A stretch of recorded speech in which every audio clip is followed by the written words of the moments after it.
Bem, gente, então como vocês sabem, nós estamos na nosso último episódio da série A Beleza de Deus. Quem é que gostou dessa série assim?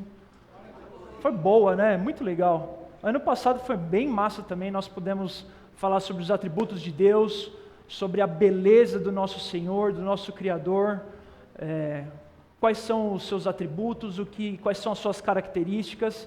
Lógico, a gente não consegue abordar tudo isso em 5 cultos, mas até porque o Ramon também cortou o último culto falando sobre a geração, mas ela foi muito especial porque a gente pôde realmente entender um pouco sobre a realidade de quem Deus é, e isso é muito bonito, e estudar sobre a pessoa de Deus, eu lembro que foi um ponto muito importante para a minha vida cristã, porque foi realmente algo que transformou a minha vida. Eu lembro de, 4 anos atrás, mais ou menos, a gente ter algumas aulas na Ion, que era presencial lá em São Paulo, junto com o Hebe, o Ramon, o Caco também estava presente, sobre teontologia, que nada mais é o estudo sobre a pessoa de Deus. Teontologia, acho que a gente vai poder abordar isso um pouco na Escola do Cordeiro esse ano. Então, quem está fazendo a Escola do Cordeiro aqui? Tá massa? Tá legal, gente? Bem, muito bom, bastante gente, que legal. Então, olhando para essa realidade, eu acredito realmente que quando eu comecei a estudar a pessoa de Deus, eu fui encontrado ali, fui salvo ali naquele momento. Anos e anos dentro da igreja, e a partir do momento que eu pude conhecer a pessoa de Deus um pouco, as suas características, quem Deus era, eu fui encontrado ali. E o que a gente viu nessa série, em resumo, é que quando você foca em quem Deus é e em quem Ele de repente a nossa identidade, ela tem uma nova fundação. Eu acho que em resumo a gente pode definir essa série isso. Quando nós conhecemos o nosso Criador, o nosso Senhor, o nosso Salvador, tudo na nossa vida muda. A gente vai, a partir desse momento, nós temos uma nova fundação, um novo sistema de raízes, e muda a sua vida, a sua perspectiva acerca do mundo. Que lindo isso, né? A gente colocar esses olhos, essas lentes do Evangelho, ou até mesmo, vamos colocar assim, as lentes de Jesus, que a gente pôde olhar para o nosso Senhor e realmente ser agora enraizado na beleza de Deus. Uau, que lindo!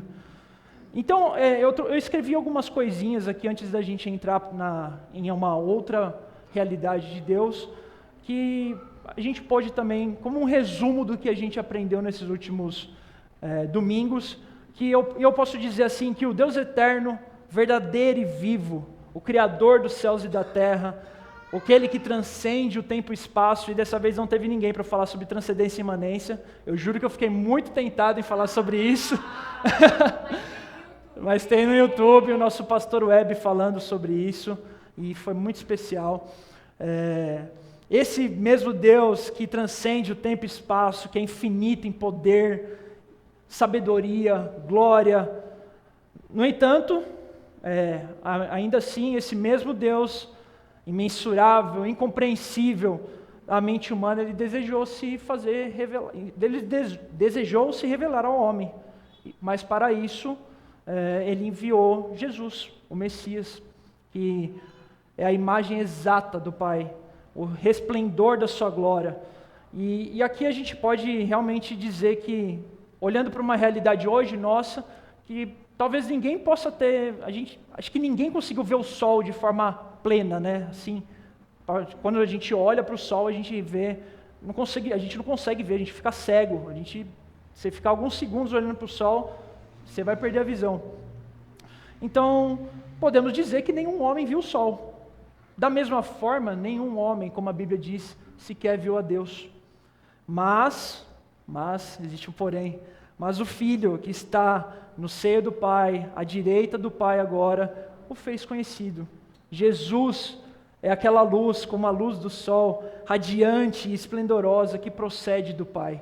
Então, acho que esse seria um bom resumo do que a gente aprendeu nesse mês, sobre Realmente nós não podemos ver o Pai, a gente pode sentir as suas características, nós podemos provar do seu amor, da sua graça, da sua misericórdia, mas agora nós podemos de fato ver quem Deus é através de Jesus, o nosso Salvador, o Messias. E que linda é essa mensagem, essa é a mensagem do Evangelho. Bem, perfeito, vamos lá. Quero que vocês abram a Bíblia de vocês em 1 João, versículo 5.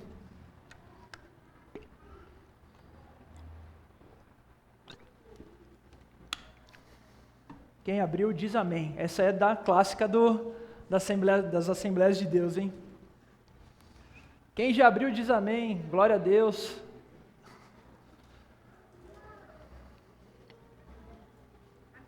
Aí, pronto. Aí, beleza, temos 2 pessoas. Misericórdia.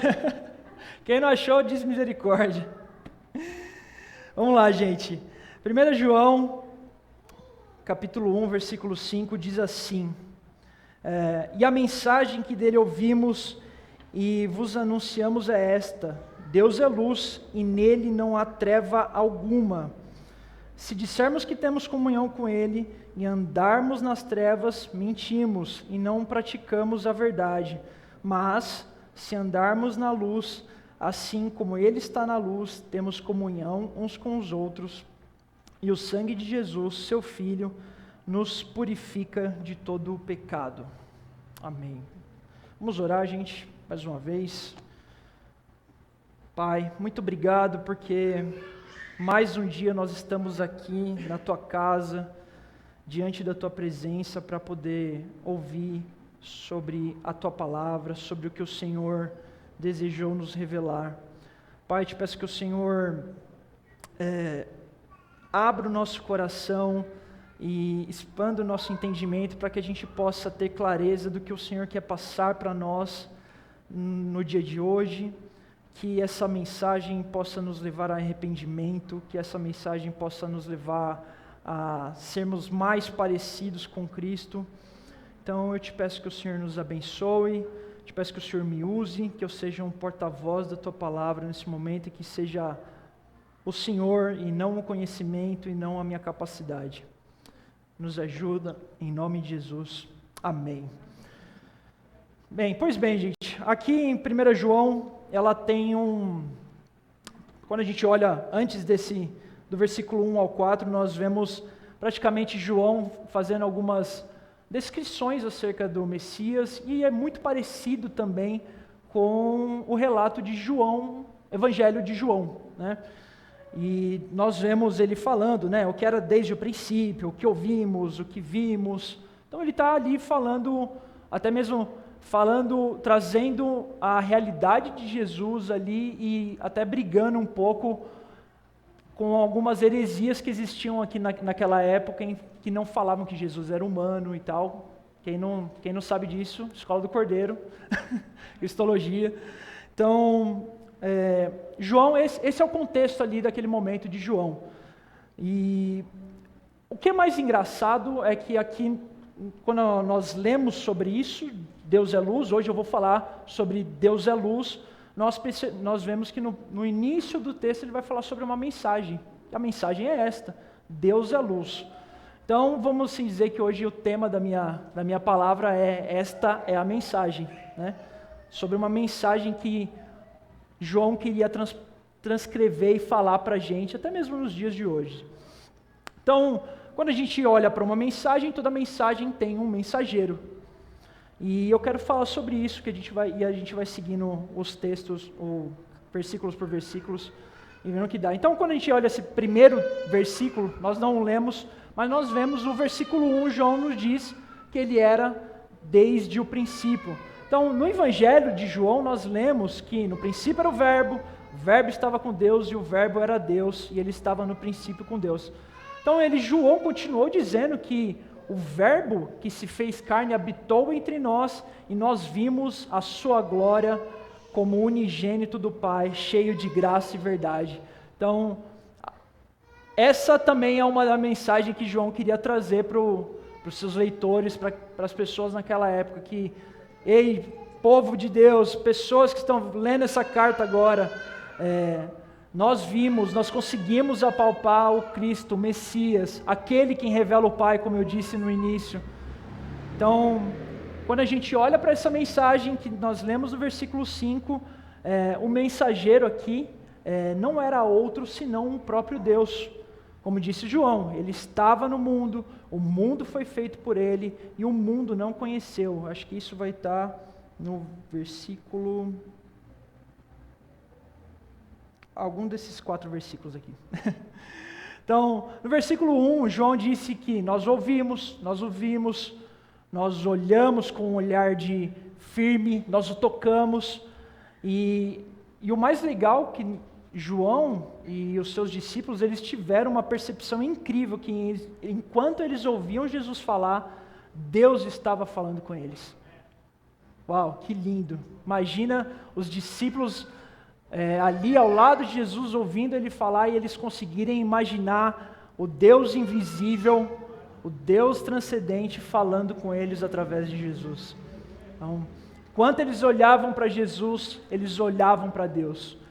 Ao tocarem Jesus, eles estavam tocando Deus. Ao abraçarem Jesus, eles estavam abraçando o próprio Deus. Que mensagem linda. Então, nós entendemos um pouco do mensageiro, e agora nós vamos entender agora sobre essa mensagem, sobre Deus é luz, e já trazendo a luz como se fosse um atributo de Deus. Então, seguindo para essa segunda parte sobre a mensagem, que vai estar no versículo 5, vai dizer assim: e a mensagem que dele ouvimos e vos anunciamos é esta: Deus é luz e nele não há treva alguma, não é no plural. Quando a gente pensa nessa realidade de Deus é luz, ou esta mensagem, vamos assim dizer, né, como João descreve Jesus falando sobre isso, Jesus sendo o mensageiro dessa mensagem, né, como representando a Deus, sendo a imagem de Deus, ao longo da Bíblia, Deus ele é retratado como, em diversos textos, como luz. A gente vai ver isso no Salmo 27, por exemplo, que era um salmo de Davi, falando assim: o Senhor é a minha luz, a minha salvação, de quem terei medo? O Senhor é a minha força da minha vida, de quem terei medo? Ou até mesmo no Salmo 36, porque em ti está o manancial da vida, na tua luz veremos a luz. A gente vai ver também agora no Evangelho de João: nele estava a vida, e a vida era a luz dos homens. Mais um texto de João: e a luz resplandece nas trevas, e as trevas não a compreenderam. Então, eu tenho aqui cerca de 12 textos que vão falar mais dessa realidade de Deus sendo luz dos homens, Deus sendo a luz da salvação, Deus sendo manancial de vida, e a partir disso nós veremos a tua luz, na tua luz veremos a luz. Tu és aquele era a luz verdadeira que alumia a todo homem que vem no mundo. Então a gente tem diversas descrições na Bíblia falando da realidade de Deus é luz. Aí, ainda assim, nós vemos Paulo falando de Deus mesmo, em 1 Timóteo, do 6 ao 16, que fala assim: o que possui ele somente a imortalidade e habita em luz inacessível, a quem nenhum dos homens viu nem pôde ver, a ele sejam honra e poder eterno. Amém. Ou até mesmo o próprio Salmo 104 também diz que Deus se cobre de luz como uma vestimenta. Ó minha alma, bendize o Senhor. Senhor meu Deus, tu és esplêndido, está vestido de honra e majestade, tu que te cobres de luz como um manto, que estendes o céu como uma cortina. Então, a gente vai ver dezenas e dezenas de textos apontando sobre Deus ser luz. Temos também lá, olhando para o fim agora, João falando do céu, né? E a Bíblia vai dizer assim, a partir de Apocalipse 21, 23, a cidade não necessita nem do sol, nem da lua, para que nela brilhem, pois a glória de Deus a ilumina, e o Cordeiro é a sua lâmpada, as nações andarão em sua luz, e os reis da terra lhe trarão a sua glória.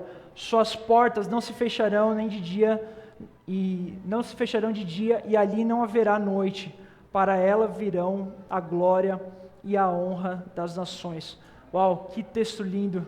Falando sobre ali naquele momento, novos céus e nova terra, em um dia em que nós não precisaremos mais sequer do sol, porque a luz do Senhor vai irradiar a terra com o esplendor da sua glória. Que lindo!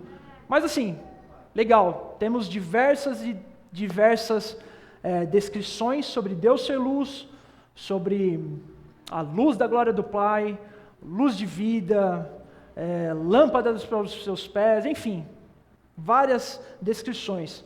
Mas, afinal de contas, como que a gente pode olhar, talvez, o significado disso? O que exatamente significa Deus ser luz? O que esse atributo de Deus, ele realmente significa para nós hoje? Vocês já pararam para pensar nisso? O que realmente, às vezes, cada atributo do Senhor, ele representa para a gente, durante os nossos dias, durante a nossa caminhada cristã, nossa jornada. O que significa para você, Brunão, que Deus é amor? O que significa para você, Lucas, que Deus é misericórdia ou graça? Então, acho que antes da gente falar um significado real sobre isso, acho que cabe a nós pensarmos nos nossos dias o que realmente significa para nós esse atributo de Deus. Eu queria encorajar vocês para quando vocês puderem, nos seus momentos de oração, parem e reflitam sobre isso, orem ao Senhor, peçam discernimento, Senhor, que esse atributo, esse teu atributo diz respeito a mim, como é seu amor por mim, Senhor, como é a sua graça por mim. Isso vai trazer, como eu disse no início, vai firmar nossa fé na realidade de quem Deus é. Amém? Bem, perfeito. Deixa eu beber uma aguinha, porque a garganta seca. O barulhinho é sempre. Vamos lá. Do ponto de vista filosófico, eu vou falar em 2 pontos de vista, tanto filosófico quanto moral, o que diz respeito, que significa a luz. Então, do ponto de vista filosófico, a luz ela vai representar um significado de conhecimento, de verdade, sabedoria, entendimento. E a gente provavelmente vocês já devem ter ouvido algum homem, alguma pessoa falar assim: eu fui iluminado. Né? Vocês já ouviram isso falar? Talvez às vezes até vocês mesmos já falaram: poxa, fui iluminado, descobri algo, fiquei sabendo de uma coisa, fui iluminado, agora eu tenho um entendimento completo de alguma coisa. Então, geralmente, essa frase, eu fui iluminado, ela significa uma descoberta profunda ou uma compreensão clara de algo que estava antes obscuro. Né? Ou quando alguém diz essa frase, eu fui iluminado, ele pode estar expressando uma experiência de clareza mental, talvez. Né? Como eu disse, talvez ele, entendi algo que eu não sabia, fui iluminado. Agora, vamos pensar em algum contraste histórico aqui. Quem lembra das aulas de história na escola em que vocês ouviram sobre uma era chamada Iluminismo? Então, durante esse tempo, que foi no século XVIII, salvo engano, ela foi chamada de a Era das Luzes. O homem que acreditava que a razão, em resumo, tá, gente? Eu não vou aprofundar nisso, eu não sou um professor de história, mas é só para que a gente possa pensar nessa realidade sobre luz. O homem acreditava que a razão e a ciência eram as chaves para os problemas e progresso da humanidade. Então, a crença que a luz da razão poderia dissipar as trevas da ignorância, trazendo justiça e uma sociedade perfeita. Esse era o pensamento de alguns dos nossos antepassados, alguns anos atrás, achando que, a partir de agora, a razão, tudo que a ciência, tudo que a gente conhece, vai resolver todos os nossos problemas. Isso para nós talvez seja um pouco conflitante, né? Da realidade do que a Bíblia diz. Uma segunda parte, que vai dizer agora sobre a escuridão, que ela representava ignorância. De forma filosófica, escuridão ela representava ignorância. E aí também, vamos voltar nas aulinhas de história, a gente vai lembrar da Idade das Trevas, que foi o período medieval, o período da história em que os homens viviam na ignorância e na superstição. Que doideira. Agora, do ponto de vista moral, que posso dizer que talvez seja até um ponto de vista bíblico, a luz, ela representa bondade, pureza, santidade. Já a escuridão representa o mal, pecado e transgressão. Então, assim como Jesus disse em João 3,19, e o julgamento é este: a luz veio ao mundo e os homens amaram as trevas em lugar da luz, pois suas obras eram más.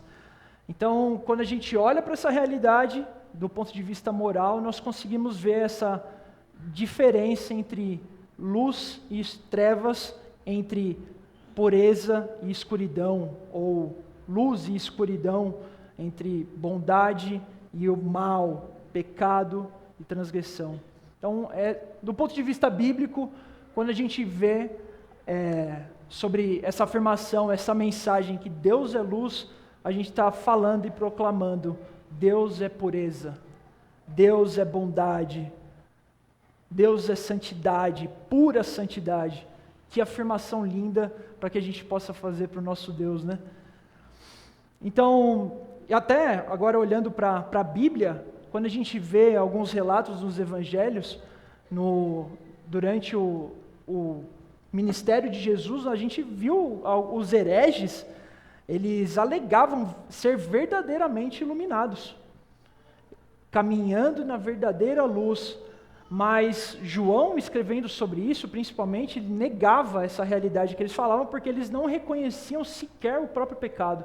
Então, os hereges, eles chegavam, falavam que eles eram santos perante a lei, que eles eram iluminados, eles estavam andando no caminho certo, mas eles sequer olhavam para dentro deles e viam um pecado enraizado em quem eles eram.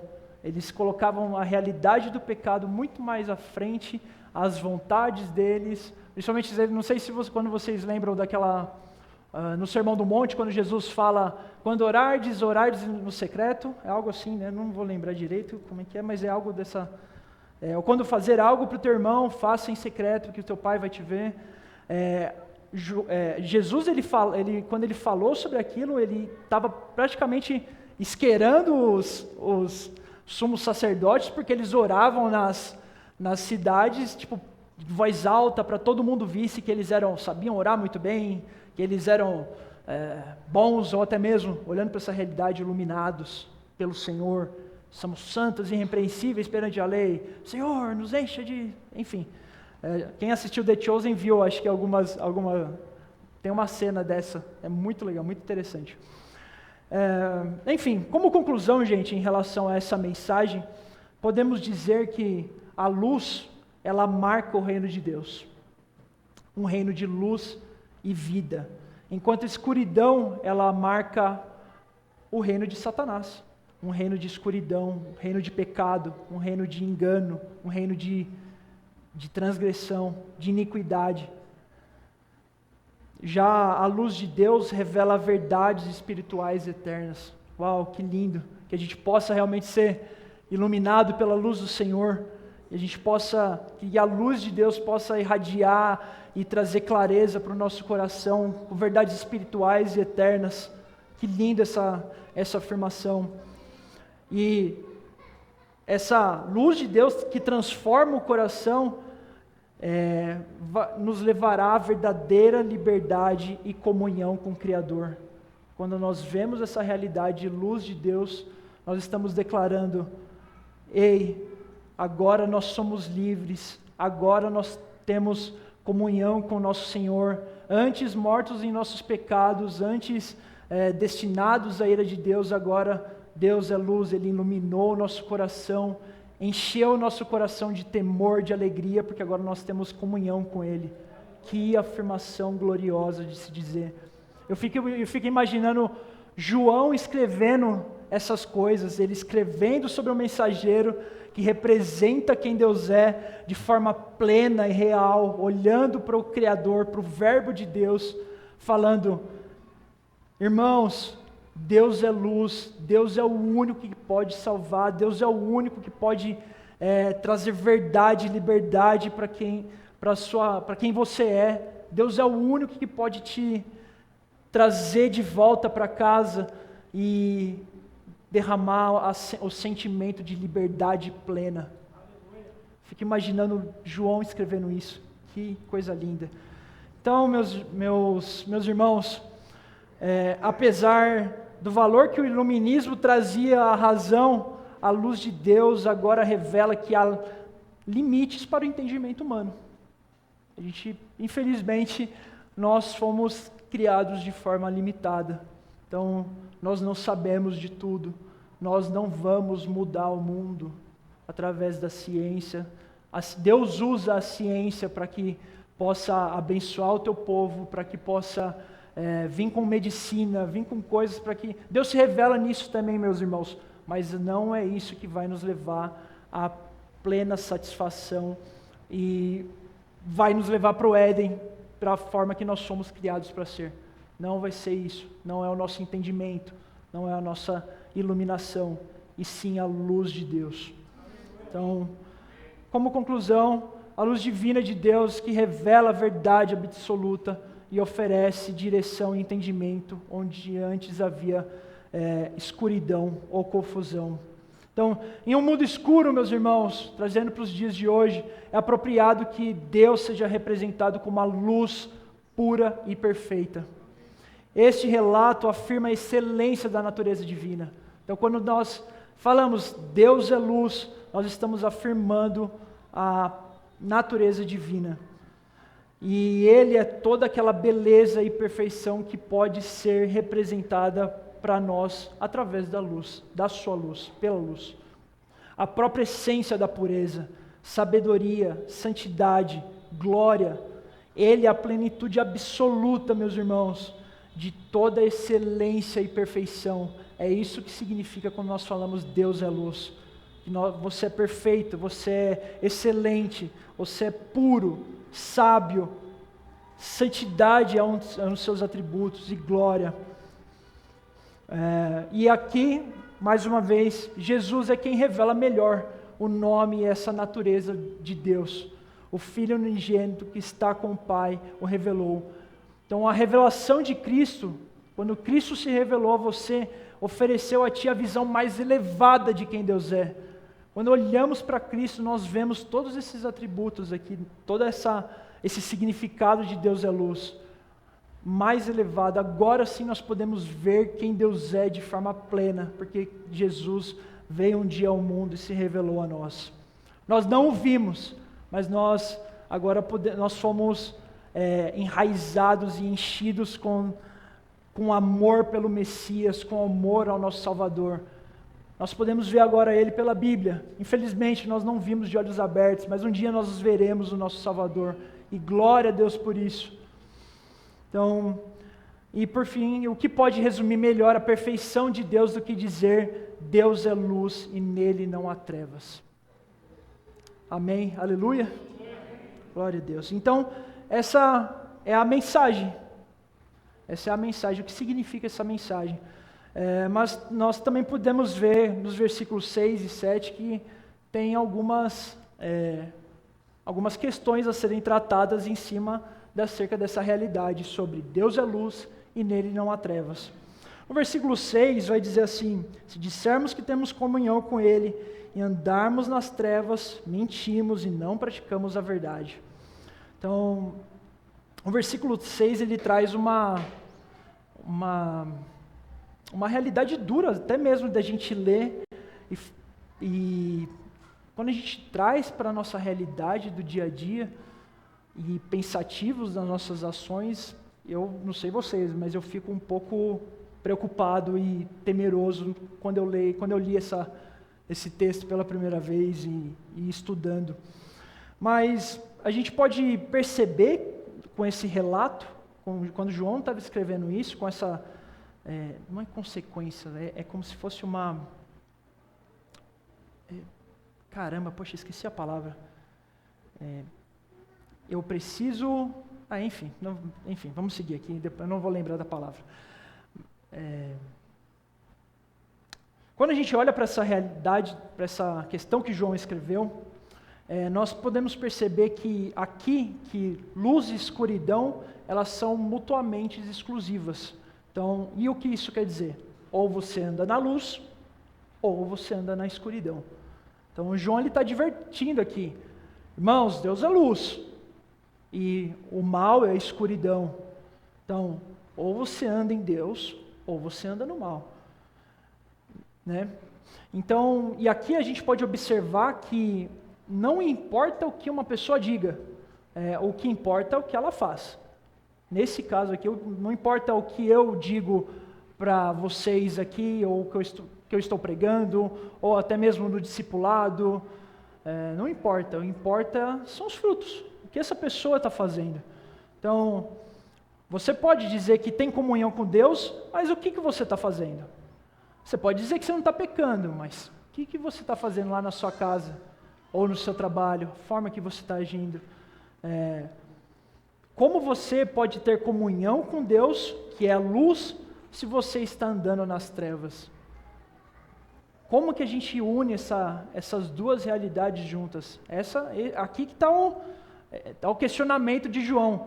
Como vocês vão fazer isso? Você se diz um santo, eleito pelo Senhor, e ao mesmo tempo você está vivendo, talvez até mesmo às escondidas, vivendo uma vida de pecado, uma vida de transgressão. Como, meus irmãos? João está questionando, ei, Jonathan, como que dá para fazer isso? Né? E aí Paulo vai escrever, até mesmo aos Coríntios, 2 Coríntios 6, 14, não vos prendais a um jugo desigual com os incrédulos, porque que a sociedade tem justiça com a injustiça, e que comunhão tem a luz com as trevas? Paulo também vai dizer no versículo 15, e que concórdia há entre Cristo e Belial, ou que parte tem o fiel com o infiel? Caramba! Paulo está aqui também da mesma forma que João escreveu, não tem como conciliar as duas realidades. Se você é um santo, filho de Deus, viva na luz e não na escuridão. Não tem como Cristo e Belial não andam juntos. Cristo e Satanás não estão de mão dadas, esperando, vivendo, sei lá, como um joguinho de yin e yang, sei lá. Se você está em Cristo, ande em Cristo. Até mesmo Jesus, ele disse a Laodiceia, conheço as tuas obras, sei que não és frio e nem quente. Antes fosse frio ou quente, assim, porque tu és morno e não és quente nem frio, estou a ponto de vomitar-te da minha boca. Que Jesus, ele literalmente estava falando, ou você está de um jeito, ou você está de outro. O contexto daqui de Laodiceia era em relação à forma como eles andavam em relação ao Evangelho, mas trazendo para esse contexto, literalmente, ou você está na luz, ou você está na escuridão. Então, olhando para isso, para esse versículo 6, a gente pode dizer que Jesus, ele é claro em relação à firmeza no Evangelho. Ele é claro e ele é íntegro no que diz. É isso que nós temos que levar em consideração, meus irmãos. Devemos viver à luz do Evangelho e não à luz das trevas. E não dá para... hoje nós como comunidade, a gente tem lutado contra isso. Eu conheço muitos irmãos que têm lutado contra o seu pecado, contra as suas dificuldades. Mas nós sabemos que ainda o pecado é uma realidade no nosso meio. Estamos em processo de santificação. Mas uma coisa que nós devemos entender é que o pecado, ele não é uma realidade, mas é como se fosse um deslize. Então, o pecado para nós deve ser um deslize. Ainda vamos pecar. E Cristo pagou o nosso pecado já, os de ontem, os de hoje, os que nós vamos cometer. Mas o que a gente não pode olhar para essa realidade de escuridão e achar que é normal. Se você está achando que é normal pecar, você tem um problema que precisa ser resolvido. Corra para os pés do Senhor. Corra para os pés do Senhor, se jogue nos pés do Senhor. Amém? Seguindo para o versículo 7, vemos um contraste aí, né? Já João falando sobre o que é andar na luz. Mas se andarmos na luz, assim como Ele está na luz, temos comunhão uns com os outros, e o sangue de Jesus, seu Filho, nos purifica de todo pecado.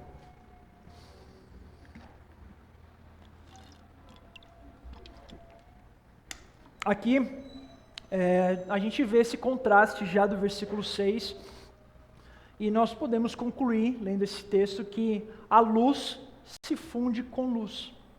Trevas se funde com trevas, e luz se funde com luz.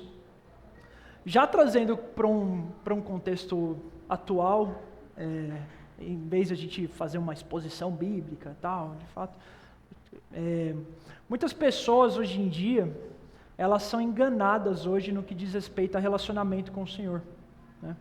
Então, eles de alguma forma sentem que podem manter a comunhão com Deus enquanto entregam as eu falei que eu ia trocar essa palavra, não troquei, concupiscências carnais. Eu estava pregando ontem para a Mari, ela falou assim, me ajuda, o que eu posso mudar e tal. Aí a hora que eu cheguei aqui, eu falei, vou trocar a palavra, não troquei. Tem mais uma vez que eu lembro que eu te escrevi sobre isso. Concupiscências carnais. Então, eles de alguma forma, eles se sentem que podem viver essas duas realidades ao mesmo tempo. Estar na igreja aos domingos, estar na sala de oração, vir aqui na escola do Cordeiro, mas ao mesmo tempo, ele está entregue ao pecado dele. Deus tenha misericórdia. E aí, o que temos em relação a isso, nosso querido irmão e amado Paulo trouxe algumas considerações acerca dessa realidade.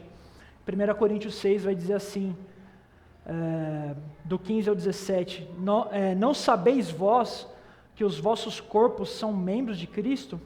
Tomarei, pois, os membros de Cristo e os farei membros de uma prostituta? De modo nenhum. O que? Não sabeis vós que o que se une à prostituta faz-se um só corpo com ela? Porque diz ele, serão os dois uma só carne. Mas o que se une ao Senhor é um só espírito com Ele. Uau! Bem, acho que eu não tenho nem muito o que eu falar.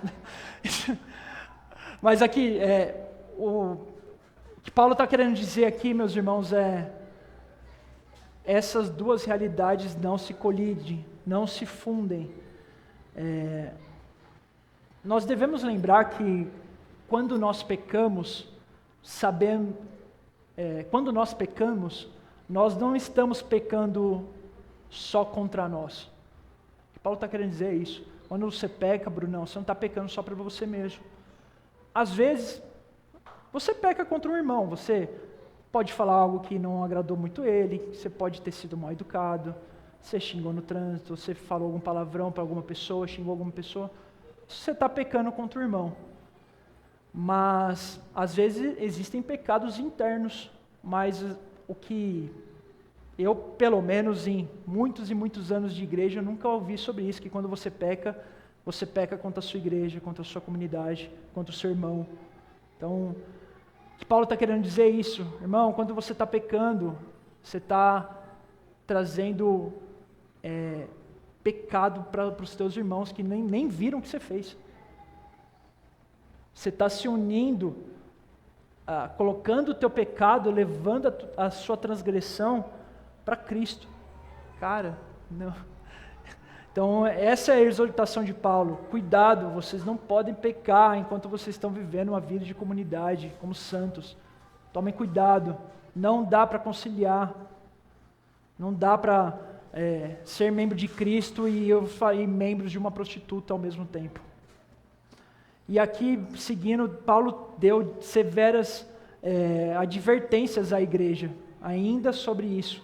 1 Coríntios 9, 10 vai dizer assim, não sabeis que os injustos não herdarão o reino de Deus? Não vos enganeis, nem os devassos, nem os idólatras, nem os adúlteros, nem os efeminados, nem os sodomitas, nem os ladrões, nem avarentos, nem bêbados, nem maldizentes, nem roubadores herdarão o reino de Deus. Efésios 5 vai também dizer: mas a prostituição é toda impureza ou avareza, nem ainda se nomeie entre vós como convém a santos, nem torpezas, nem conversas tolas, nem chocarrices, coisas essas que não convêm, mas antes ações de graça, porque bem sabeis isso, que nenhum devasso, impuro, avarento, ou qual é idólatra, tem herança no reino de Cristo de Deus. Ninguém vos engane com palavras vãs, porque estas coisas vêm a ira de Deus sobre os filhos da desobediência. Em resumo, meus irmãos, se você está vivendo uma vida de pecado e em meio ao corpo de Cristo, de forma intencional, tá? Não é como um deslize, de forma intencional, achando que está normal, nós temos um problema. Você tem um problema que precisa ser resolvido. Amém? Desculpem por essa palavra dura. Foi difícil para mim escrever tudo isso. Foi difícil, duro. Que eu preguei para mim enquanto estava preparando tudo isso. Mas, no final das contas, a gente precisa ouvir essa realidade. Bem, nós ouvimos sobre o mensageiro, ouvimos sobre a mensagem, agora nós temos um propósito, toda mensagem tem um propósito, né? E vamos falar agora acerca do propósito dessa mensagem dura, mas existe um propósito. E o propósito vai estar no versículo 7. Não.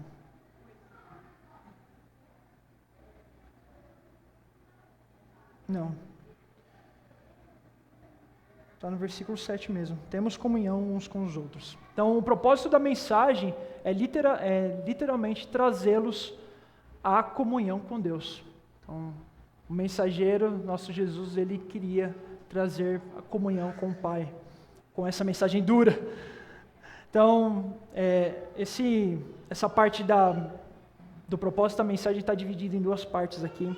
E um ponto A seria que o homem, ele foi criado por Deus para ter comunhão com Deus.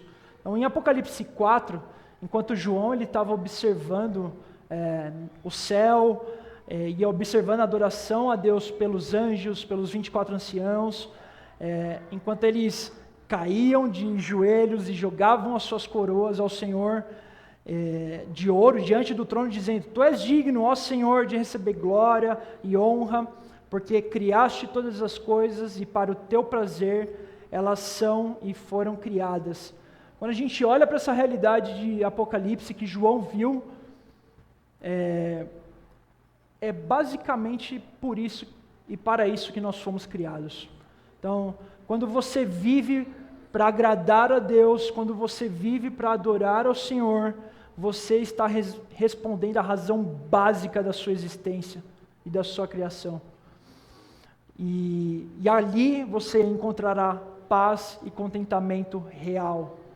Para isso que nós fomos criados, para isso que o Adão foi criado, Adão e Eva foram criados no Éden, para ter contentamento real no Criador. Quando a gente olha para Gênesis, a gente vê Jesus não, talvez Jesus pré-encarnado ali, escola do Cordeiro. Então, eu vou chegar lá, melhor, vou depois. Então, se você vive, meus irmãos, para agradar a si mesmo, a única coisa que você vai encontrar é vazio, angústia, ansiedade, falta de propósito. Era isso que os nossos antepassados eles estavam procurando, eles estavam vivendo na verdade, quando eles estavam com aquelas pensamentos em relação à razão, ou entre outros pensamentos e filósofos que viveram no passado. Eles estavam procurando propósito, eles não estavam achando. Então é isso que eles estavam sentindo: conflito, turbulência, frustração, porque no final das contas o que eles estavam idealizando não iria acontecer. E miséria total. Essa aqui, eu tenho que dar crédito a Mari, que ela falou para eu colocar isso aqui no texto. Agostinho vai dizer: tu nos criaste para ti, e nosso coração não encontra repouso até que descanse em ti. Nós fomos criados, meus irmãos, para descansar na luz do Senhor, para descansar na realidade de quem Deus é. Deus nos criou para ter comunhão com o Senhor. Então, quando a gente vive para nós mesmos, é inquietante, é duro, por isso que a gente procura diversas distrações ou razões para preencher esse vazio que o pecado nos traz. Agora, um segundo ponto dentro disso, nós lemos em Gênesis que Adão ouviu Deus caminhando no jardim, né? E na viração do dia. Então, Deus ele havia descido para ter comunhão com Adão e Eva, né? Deus havia descido para ter comunhão com Adão e Eva. Deixa eu mudar aqui que está bem. Aí, agora sim. Então, enquanto Adão andava com Deus, ele estava cumprindo o propósito básico da sua existência: comunhão. Então, mas algo deu errado ali. Algo deu errado e vemos Adão tentando se esconder de Deus. Adão entrou no reino das trevas, meus irmãos, e ele desobedeceu a Deus e seguiu a vontade de sua carne, deixando assim o reino da luz para viver no reino das trevas. É isso que aconteceu no jardim. João estava alertando a gente, está alertando a gente disso aqui, para que isso aqui não aconteça. Então, Adão, quando aconteceu isso com Adão, ele não imaginava, mas houve consequências desastrosas por causa da sua escolha tola. E o pior de tudo é a morte do seu espírito. E não, às vezes, nem ter sido expulso do Éden, mas sim a morte do seu espírito foi o que significa que ele será alienado da vida de Deus. Então, estar no jardim não necessariamente queria dizer que ele estava perto de Deus o tempo inteiro, mas estar longe espiritualmente, alienado de Deus, esse sim era a pior das suas consequências para Adão. Então, o que nós podemos dizer é que o pecado, meus irmãos, ele sempre separa o homem de Deus. O próprio profeta Isaías declarou isso e clamou isso: a mão de Deus não é curta para que não possa salvar, nem o seu ouvido é pesado para que não possa ouvir, mas os vossos pecados vos separam de Deus. Então, quando a gente olha para essa realidade, em estar no corpo de Cristo e ainda assim continuarmos pecando, o pecado sempre nos separa da realidade de Deus. Sempre. Foi isso que aconteceu com Adão, foi isso que aconteceu com várias pessoas, várias dezenas de relatos que nós vemos ao decorrer da Bíblia. Então, que o Senhor tenha misericórdia de nós. Tenha misericórdia de nós. Um ponto B e último é que Deus ama você, meu irmão. Deus ama você e Ele deseja ter comunhão contigo. O critério para comunhão, um critério para a comunhão é andar na luz, como Ele está na luz. Então, nós cremos que só Deus pode nos dar fé, só Deus pode nos dar firmeza para lutar contra o pecado, mas eu não sei como a gente concilia isso, essa nossa responsabilidade humana, mas Ele exige que nós sejamos firmes também contra a luta, contra o pecado, para que a gente possa andar na luz e andar assim como Jesus andou na terra. Então, Satanás, ele é conhecido como enganador, e por isso a Escritura nos adverte repetidamente para não sermos enganados. E nas passagens citadas anteriormente, Paulo disse aos Coríntios: não sabeis que os injustos não herdarão o reino de Deus? Não vos enganeis, não vos deixem enganar. Então disse aos Efésios: ninguém vos engane com palavras vãs, porque estas coisas vêm a ira de Deus sobre os filhos da desobediência. Mais uma vez, existe um chamado para que a gente ande na luz. E um segundo ponto em cima disso é que comunhão com Deus, esta é sim a maior, melhor, a experiência máxima da vida que a gente pode ter. Então, lembrando do jardim, quando a gente vê cultivar e guardar, quando Deus andando e tendo comunhão com Adão, a gente vê que este é o propósito da existência, da nossa criação. Foi para isso que nós fomos criados. Lembra que eu falei no início sobre quando a gente conhece e entende a realidade de quem Deus é, e isso muda o nosso fundamento, o nosso sistema de raízes. É isso aqui que eu quero dizer, que este é o nosso propósito máximo, ter comunhão com o Senhor, para que a gente possa viver de forma plena. Mas isso é possível por causa da morte de Jesus, e glória a Deus pelo nosso Messias que um dia veio morrer por nós e nos salvar. Glória a Deus por isso. E a comunhão, meus irmãos, além de ser uma obra do Espírito Santo e nos dar amor e temor e vontade de querer ter tempo com Deus, essa comunhão só depende do fato de que o sangue de Jesus, Filho de Deus, imagem de Deus, está continuamente nos purificando do pecado. Que lindo!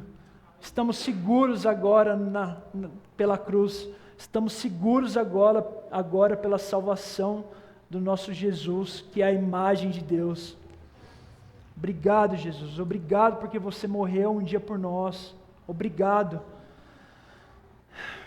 Agora nós temos acesso ao Pai, agora a gente pode literalmente parar no nosso dia, qualquer hora do dia, para simplesmente falar: ei Deus, obrigado porque o Senhor proveu para si um cordeiro, obrigado porque agora a gente não está longe, distante de você. Quantos de vocês lembram disso durante os dias? A gente não podemos esquecer dessa realidade, não podemos. Isso vai fortalecer o nosso interior, e tudo que a gente vê de problema vai ser pequeno perto do que realmente o nosso problema real, que já foi resolvido. A gente reclama, nós vivemos dias terríveis, poxa, que dia difícil. Real, nós temos dias difíceis, mas o nosso real problema já foi resolvido.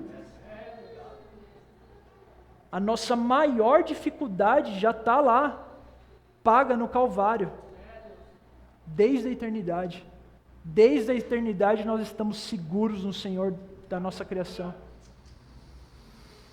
E por fim, meus irmãos, agora, com essa nossa comunhão restaurada, nós podemos viver 5 coisas incríveis. E eu já estou caminhando para o final, e é uma verdade. Agora nós temos plenitude de alegria, ou como Pedro disse, alegria inexprimível e cheia de glória. Glória a Deus. Um segundo ponto é paz que excede todo entendimento humano. Agora tudo que estava terrível, difícil, nós temos paz, porque nós temos comunhão com o Criador. Um terceiro ponto, nós temos à disposição para nós o tempo inteiro, amor divino que supera todos os amores que a gente tem agora, os que faltaram, os que sequer existiram, nós temos agora isso disponível. Um quarto ponto, realização, estamos agora realizados em Cristo Jesus. E por fim, contentamento pleno. Contentamento pleno. Amém? E é isso. Eu trouxe, já estou caminhando para o final, time de louvor, se vocês quiserem já subir, por favor. Trouxe 3 passos práticos para que a gente possa levar para essa semana, para os nossos dias. O primeiro é nos lançarmos na misericórdia de Deus e nos arrependermos de nossos pecados. Devemos lembrar que Jesus é a fonte e o meio para o que fomos designados a ser. 1 João 2,6 vai dizer assim: quem afirma estar nele, também deve andar como ele andou. Então Jesus é o exemplo, meus irmãos, a ser seguido, mas ser como ele só é possível estando nele e se arrependendo. Então a comunhão sincera revela a luz de Deus em nossos corações. Um segundo passo prático para essa semana é que devemos lembrar que no coração do crente fervoroso, amém, Samuel?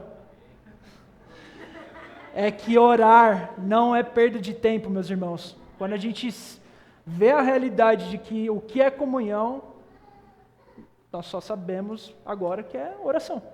Nós podemos viver comunhão com Deus, em comunhão com os nossos irmãos, mas a comunhão plena que a gente vai ter com o nosso Deus e com Jesus é na oração. Então, orar a Ele não é sem sentido. Orar a Ele pode ser a coisa mais importante que você possa fazer na sua vida, né? E aqui está até um salmo, no Salmo 119 vai dizer assim: tua palavra é lâmpada para os meus pés e luz para o meu caminho. Então, orar em comunhão ao Senhor, pedindo para que Ele te ilumine, para que Ele te guie, para que Ele te fale para onde você tem que ir, quais são os planos dEle para você. Chegar para Ele, Brunão, e falar assim: Senhor, para que eu fui criado? O que o Senhor acha de mim? O que o Senhor deseja que eu faça? Façam isso, gente. Isso é a coisa mais importante que vocês vão fazer, mais importante que qualquer decisão que vocês possam tomar ou não. E por último, terceiro e último, é tomar cuidado para que nós não enganamos, tomar cuidado para não nos enganarmos a nós mesmos. O que eu estou querendo dizer com isso? É a gente literalmente viver na igreja e continuar vivendo, pecando e achar que está tudo bem. Pare de se enganar, não está tudo bem. Está tudo errado. Essa é a real, está tudo errado. Então não se engane, a sua necessidade está em Cristo Jesus, está na luz de Deus. Não se engane, não deixe que o diabo seja ardiloso em achar que isso, ou derramar mentiras sobre a sua mente e falar assim: não, está tudo bem, sabe o diabinho e o anjinho aqui do lado? Não deixa. Não sejam enganados. Como filhos de Deus, nós não podemos agir como o diabo e ao mesmo tempo ser um discípulo de Jesus. Não dá. Não engane achando que depois eu vou pedir perdão e vai dar tudo certo. Eu vou orar e vai resolver. Não, não dá. Se arrependa agora. Ore agora. Tenha comunhão com o Senhor agora. Pare de se enganar. E aí sim vocês vão poder, como eu disse anteriormente, sentir plenitude de alegria, paz que excede todo entendimento, contentamento, meus irmãos, contentamento pleno. Nada mais vai ter falta para vocês a partir do momento em que vocês olharem para a realidade de quem Deus é, olharem para o Filho, que é a própria revelação plena e perfeita do Pai. Nada mais vai faltar, nada. Vocês se sentirão realizados e contentes e felizes e esperançosos, porque um dia o Salvador virá para enxugar todas as lágrimas, para ajeitar tudo que está de errado, ajeitar todas as coisas ruins que nós fizemos. Essa é a nossa esperança, esse é o nosso desejo. Amém? Vamos orar. Senhor, obrigado porque a Tua palavra é viva, é eficaz. Obrigado porque o Senhor resolveu se revelar através das Tuas Escrituras. Obrigado porque hoje nós podemos conhecer mais um atributo da Tua realidade, quem Você é. Hoje nós podemos lembrar que esse atributo também é revelado pelo nosso Salvador, Jesus Cristo. Pai, nós também podemos ver que nós precisamos nos arrepender dos nossos pecados, que nós não podemos viver nas duas realidades, nós não podemos viver em cima do muro. Então eu te peço que o Senhor fortaleça o nosso interior agora, Senhor. Enche o nosso coração de temor. Espírito Santo, nos fortaleça para que a gente possa lutar contra o nosso pecado, lutar contra a nossa carne, lutar contra as nossas vontades, para que a gente possa viver de acordo com a Tua vontade, Senhor. Livra-nos, Senhor, livra-nos da nossa carne. Por favor, Senhor, eu imploro, se há algum tipo de sentimento em nós que dá para viver no corpo de Cristo e ao mesmo tempo viver pecando, tira isso de nós, Senhor. Se tem algo que está nos atrapalhando em Te amar mais, tira, Senhor. Nós Te pedimos, nós precisamos de Ti para isso. Não deixe, Senhor, que a gente se engane a nós mesmos. E nós Te pedimos, Pai, que a Tua palavra nos constranja, nos leve ao arrependimento, que esses tempos de oração, esses tempos de comunhão contigo e relacionamento nos leve ao pleno arrependimento, que a gente possa viver de forma santa, irrepreensível, assim como Cristo andou aqui na terra. Queria encorajar vocês agora com as suas próprias palavras.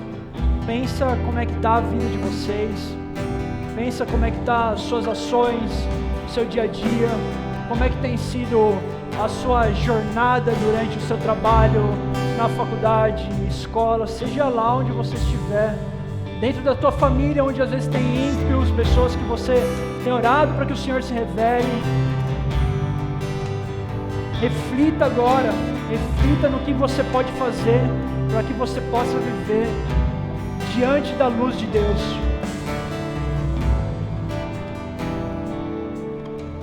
Todos os mistérios da sabedoria e da ciência estão escondidos em Cristo.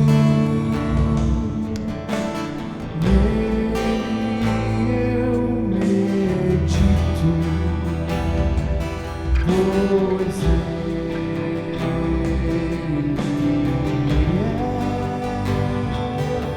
a casa de toda plenitude.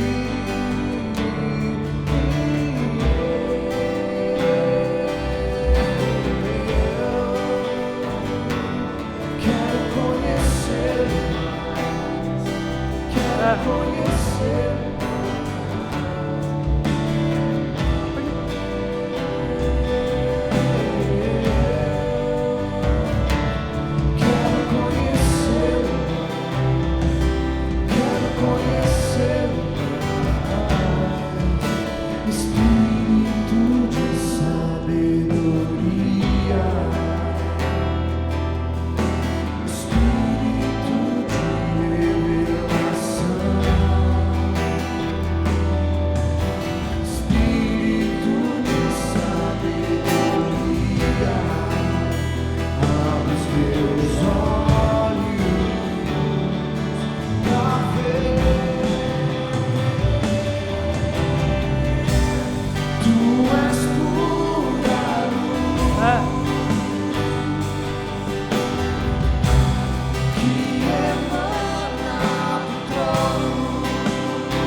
Ficar de pé, vamos adorar o Senhor.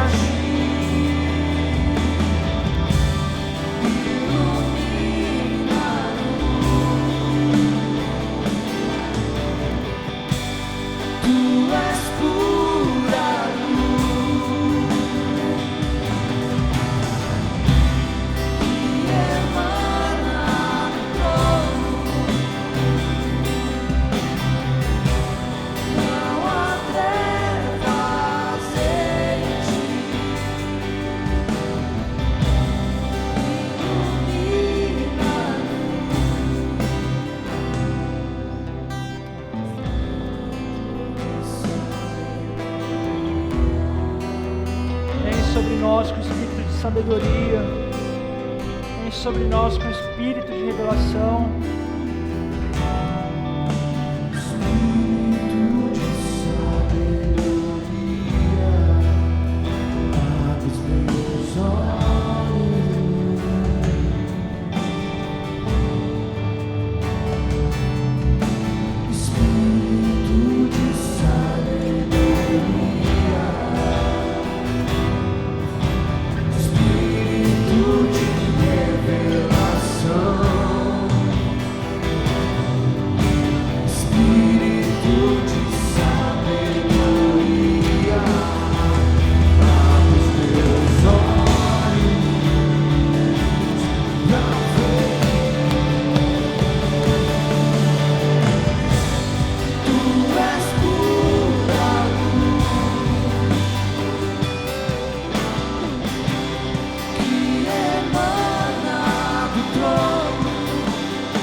Amém. Amém. Vocês estão felizes? Estão felizes com essa realidade de quem Deus é?